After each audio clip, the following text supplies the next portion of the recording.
안녕하세요. 현실주의자입니다. 글로벌 악재 시대의 현명한 종목 선정, 데이터 기반의 ETF 투자에 대해 설명드리고자 합니다. 자, 시작에 앞서 여러분들은 땡땡거지라는 단어를 들어보셨나요? 네, 최근 들어 벼락거지라는 신조어가 생겼습니다.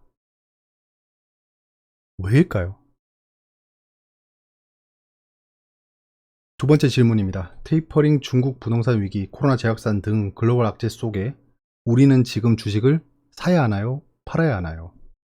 이 질문에 대한 해답은 제 얘기를 듣고 나서 스스로 답해 보시길 바랍니다. 오늘은 다음과 같은 순서로 이야기를 풀어나가고자 합니다. 전반적인 개요를 설명드리고 말로만 정확하게 풀어나가는 게 아닌 데이터를 기반하여 현 상황을 분석해 보겠습니다. 세 번째로 그에 상응하는 투자 전략을 수립해 보고 마지막으로 결론을 짓도록 하겠습니다. 개요입니다. 연속성을 위해 지난 ETF 영상을 간략히 요약드리고 시작하겠습니다. 우리는 부자가 되기 위해 투자하고 있는 게 아닙니다. 벼락 거지를 면하기 위해서입니다. 즉, 생존을 위해 투자하고 있는 것입니다. 부자들의 비밀을 파헤쳐 보았습니다. 빌 게이츠, 제프 베조스, 일론 머스크, 최근에 방시혁 씨 등 부자들은 전부 주식을 통해 부를 이루었습니다. 그리고 전기차, AI를 필두로 한 4차 산업혁명이 시작되었습니다. 마지막으로 거역할 수 없는 양적 완화 시대가 도래했음을 우리는 인지하였습니다. 지난 이야기에서 타이거 KLX, BBIG, K뉴딜 ETF를 추천드렸습니다. 추천 시점 이후에 어느 정도 등락은 있었지만 지속 상승 추세입니다. 같은 기간 삼성전자 대비 상승폭이 크네요.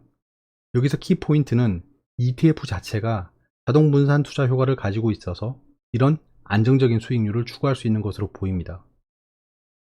양적 완화에 대해서 조금 더 부연 설명해 보겠습니다. 이게 가장 중요한 포인트니 한 번 더 강조드립니다. 달러야말로 우리에게 가장 큰 영향을 주는 투자 요소 중에 하나입니다. 닷컴 버블, 리먼 브러더스 사태 등 각종 위기가 있었지만 이번 코로나 팬데믹 위기 이후에는 무언가 다른 특별함이 있습니다. 무엇일까요? 달러가 약 2배 늘어났습니다. 여러분, 투자를 하지 않고 돈을 가지고만 있었으면 놀랍게도 불과 1년 만에 가치가 반토막이 된 겁니다. 중요한 포인트입니다. 이렇게 많이 풀려있는 시기에 돈이 투자를 하지 않는 건 굉장히 위험합니다. 자, 주식 투자는 당연히 해야 하는 것에 대해서는 우리 모두 의견을 모은 것 같습니다. 그럼 주식 투자에 있어서 무슨 어려움이 있을까요? 제가 자세히 알아본 결과 여러분들에게는 다음과 같은 어려움이 있었습니다. 첫 번째, 투자하고 싶은데 유망산업군을 모르겠어요. 그렇죠. 구글, 아마존 같은 기업을 미리 찾는 것은 일반인의 영역을 벗어납니다. 두 번째, 재무제표 분석이 어려워요. 어떤 기업이 망할지 미리 알면 좋겠죠.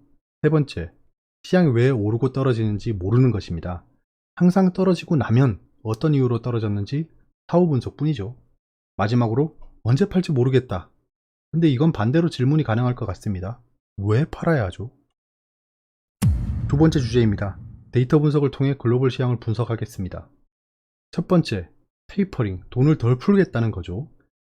두 번째, 아프간 사태 등 지정학적 리스크, 우리나라는 북한을 포함할 수 있겠네요. 세 번째, 코로나 재확산, 확진자 수가 유례없이 증가한 상황이라 두려움이 증폭되고 있습니다. 네 번째, 최근 중국의 헝다그룹이 파산 위기라고 하죠. 제2의 리먼 브러더스 사태를 우려하고 있습니다.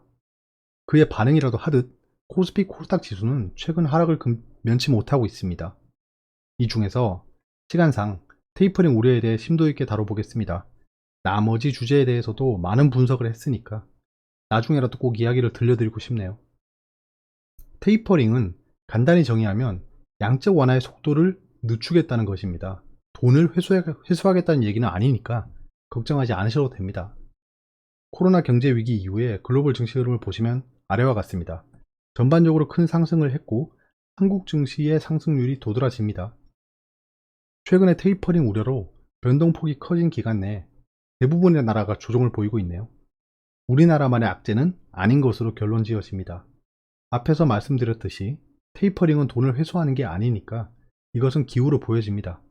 그리고 우리나라만 하락하고 있는 게 아니니까 크게 우려할 사항은 아닌 것으로 잠정 결론 짓겠습니다.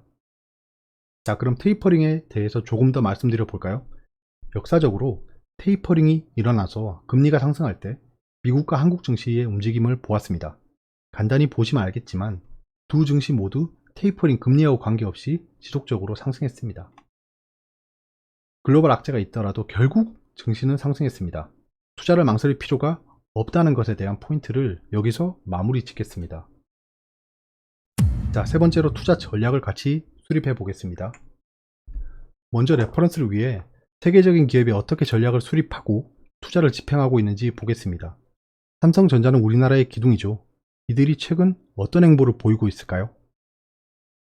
큰 규모의 투자 계획을 발표했습니다. 여기에 힌트가 있겠죠? 크게 세 축입니다. 첫 번째, 반도체 투자를 확대한다. 두 번째, 바이오 등 미래 먹거리를 확보한다. 마지막으로 해외 M&A 확대 등이 있는데요. 여기서 반도체 투자를 확대한다, 바이오, AI 및 로봇의 투자를 확대한다를 체크하고 넘어가도록 하겠습니다. 여기서 바이오에 대해 조금 더 짚어보겠습니다. 유명한 격언으로 돈의 흐름을 읽으면 미래를 볼 수 있다고 합니다. 바이오 시장의 규모가 지속적으로 상승하고 있습니다. K가가 약 10% 조금 안됩니다. 엄청난 성장률이죠. 똑똑한 스마트 머니들이 어디에 투자하고 있는지 보면 바이오 벤처 기업에 투자를 지속 확대하고 있습니다. 거의 6배 상승했습니다. 바이오가 미래 유망 섹터라는 것을 알 수 있네요. 스마트 머니를 따라 우리도 빨리 움직여야겠죠. 다음으로 전기차입니다. 전기차 시장의 상승 속도는 참 가관이네요. K가가 약 30%에 육박합니다. 이것에 대해서는 추가적인 설명이 필요 없을 것 같습니다. 전기차는 미래입니다. 그리고 한 가지 생소한 얘기인데요. 최근에 메타버스에 대한 관심이 폭증하고 있습니다. 이 섹터는 게임과 깊은 연관이 됩니다. 이제 막 시작된 분야니까 유망 종목은 좀 더 두고 봐야겠죠. 그래, 유망 섹터는 알겠어. 그러면 어떤 종목을 사야 하지? 투자의 전설 레이 달리오 씨는 이렇게 말했습니다. 아마존, 구글과 같은 업체를 못 살 거면 결국 분산 투자해야 한다. 이 얘기가 어떤 얘기인지 잠깐 알아보겠습니다. 서두에서 말씀드렸다시피 4차 산업혁명의 중심에는 아마존, 구글이 있었습니다. 이 중에 구글은 어떤 회사죠? 인터넷 검색 업체로 시작했습니다. 그 이후에 전 세계 검색 시장을 92.54% 차지하고 있습니다. 그럼 이 기업을 샀으면 참 좋았을 텐데 그렇지 않은 선택들이 있다는 겁니다. 야후, 알타비스타 들어보셨죠? 그 회사들은 구글 못지 않았고 오히려 구글보다 점유율이 앞서 있었습니다. 근데 역사의 뒤안길로 사라졌죠. 인터넷 기업이 미래다 라는 멋진 결론을 내려놓고 하필 이 종목에 몰빵을 했으면 어땠을까요? 오마의 현인 워런 버핏은 이렇게 말했습니다. 내가 아는 곳에만 집중 투자를 하면 상대적으로 높은 수익을 얻을 수 있다. 이 말은 쉽지만 야후와 알타비스타 사례를 잊어서는 안 됩니다. 자, 무턱대고 유망 섹터의 종목을 사면 휴지 조각이 될 수 있다를 기억해야 합니다. 유망 섹터일지라도 상장 폐지될 수 있으니까요. 그러면 유망 섹터 자체에 투자할 수 있으면 참 좋을 텐데 라는 생각이 듭니다. 그런 방법이 있을까요? 워런 버핏이 말했습니다. 잘 아는 종목에 장기 투자하라. 자신이 없다면 인덱스 펀드에 분할 투자하라. 간접 투자에 대한 얘기죠. 간접 투자, 유망 섹터 자체에 투자하는 ETF에 대해 소개하려고 합니다. 유명한 ETF 회사인 미래에셋증권 최연만 수석 부회장님이 하신 말씀이 이 상황에서는 참 와닿는 얘기입니다. 아무 상품이나 팔지 않겠다. 그리고 왼쪽에 구글 검색 빈도만 봐도 전 세계적으로 ETF에 대한 관심은 급증하고 있습니다. ETF 투자의 장점을 간단히 설명하면 첫 번째, 일반 펀드 대비 투자 비용이 낮습니다. 이유는 매매 수수료가 없기 때문이죠. 두 번째, 상품의 투명성이 높습니다. 내가 뭘 투자하고 있는지 실시간으로 확인할 수 있습니다. 더불어 전문 운영 그룹이 재무제표 등을 분석하여 종목을 구성하고 있기 때문에 어려운 재무제표 분석도 필요 없겠죠. 이건 처음에 말씀드렸던 여러분들의 투자의 어려움에 대한 포인트 중에 하나였습니다. 세 번째로는 소액으로 투자가 가능합니다. 삼성 SDI 한 주가 70만 원이 넘죠. 근데 ETF를 투자하게 되면 만원으로 살 수 있습니다. 이 단돈 만원으로 삼성 SDI의 미래를 같이 할 수 있는 거죠. 마지막으로 황금성이 뛰어납니다. 보통 펀드나 보험 해지하려면 며칠 몇 달을 고생해야 합니다. 위약금도 물어야 되죠. 근데 ETF는 주식처럼 사고 팔 수 있습니다. 당연히 매매 수수료는 없겠죠. 그러면 최근에 변동성이 컸던 구간의 투자 성과를 볼까요? 4월부터 6개월간 코스피는 0.3% 올랐습니다. 변동이 컸죠. 지리한 횡보조정 구간을 지나고 있는데요. 같은 기간에 삼성전자는 오히려 8% 가까이 떨어졌습니다. 네이버는 코스피 대비 많이 올랐네요. 자, 그럼 타이거 ETF 종목들을 볼까요? 여기 있는 대부분이 시장 수익률 대비 높은 수익률을 기록하고 있습니다. 이거는 실제 데이터입니다. 정말 고민을 많이 하고 종목을 구성하게 느껴집니다. 그 중에 전기차는 30%, 70% 가까운 수익률이네요. 개임은 NC 사태로 조금 주춤한 상황입니다. NC 사태도 나중에 제가 다루겠지만 아마 반등할 걸로 여겨집니다. 비록 이 기간을 정해두고 분석한 거지만 시장이 흔들릴 때 ETF 간접 투자 결과는 좋네요. 상승장은 의미가 없습니다. 어차피 다 오르잖아요. 결국에는 시장이 흔들릴 때 안정적인 투자처가 중요합니다. 자, 결론을 지어보겠습니다. 왜 수많은 ETF와 관련 회사가 있는데 미래에셋증권의 타이거 ETF에 투자해야 하나 라고 하면 세 가지 이유입니다. 첫 번째, 효율성입니다. 세계 최저로 ETF 보수를 인하할 정도로 고객 친화 정책을 추진하고 있습니다. 고객 친화, 굉장히 중요한 포인트입니다. 기업이 고객을 생각하면서 전략을 펼친다는 게 엄청난 성장 동력과 신뢰로 이어집니다. 두 번째, 성장성입니다. 이게 무슨 말이냐 하면 가장 중요한 유망 섹터에 ETF를 적극적으로 연구하고 있습니다. 종목도 그때그때 상황에 맞게 리밸런싱 하는 것으로 보여집니다. 세 번째, 건전성입니다. ETF도 망하면 안 되겠죠.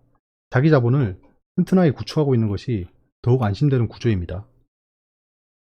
미래에셋 자산운용에 권호성 상무님께서 ETF 마케팅 상무를 담당하고 계시더라고요. 그래서 이분이 언론에서 말씀하신 걸 다 찾아봤습니다. 보니까 미래혁신 기업에 대한 인식이 있으셨습니다. 결국에는 4차 산업혁명의 과실을 나누기 위해서는 관련 미래혁신 기업에 대한 연구가 병행되어야 합니다. 그것에 대한 청사진이 보여서 저도 좋게 보고 있습니다. 자, 그래서 ETF 중에 뭘 사야 하나 라고 하면 장기적으로 세 가지 ETF라고 결론을 내렸습니다. 첫 번째, BBIG입니다.